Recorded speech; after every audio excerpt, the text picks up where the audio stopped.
you have an option to solo, and the British are great because they don't use the word solo or cue. A cue is a line that you stand in. The British call them piffle and affle. Believe me, I've heard this from a Brit. So it's your solo button or cue on your old board that will enable you to listen to that channel even when it's down. So if you are hearing that noise from a guitar or whatever, you think it's coming through, you want to work on it, you can cue it up. I'm going to use the word cue. And notice how the cue follows the select button. So if I say that, if I press that solo button, I automatically get my controls because that cue button, that solo button or piffle, follows the select, or select follows the piffle.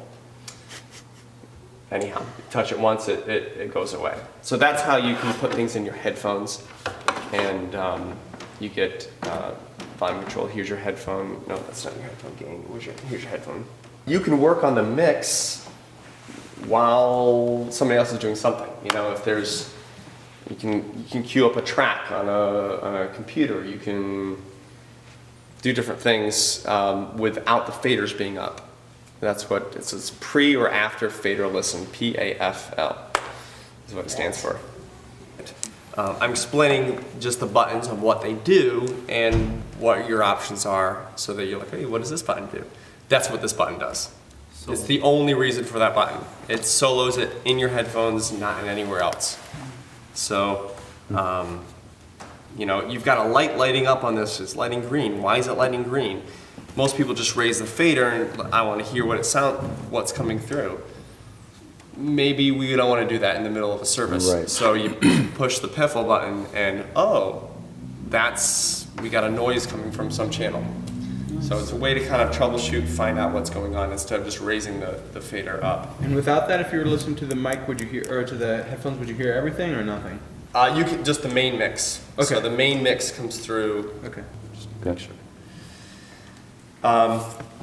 So you notice that I was saying that green light's lighting up. You're like, hey, what is that green light lighting up for? Well, that's because there's signal coming into the board. You could always cue it up, and I get a meter, and I can actually hear it in my headphones. So it's a nice tool to use, and it gives you a sense of what's coming in.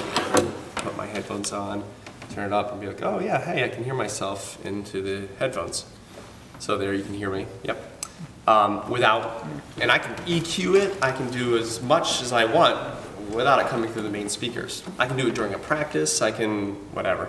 So there's options to, you know, do the pre-fader listen. If I take it off, then I just get what's coming through the main mix. There's nothing in the main mix right now, so. And this one here was the volume for that? Your little black knob is the volume, correct. And that wouldn't change what you already had. That would only change what you have for the headphones. Just for your, yeah, I mean, it's a way to queue up for the headphones. Right. That volume knob is just what's coming through the headphones. Correct.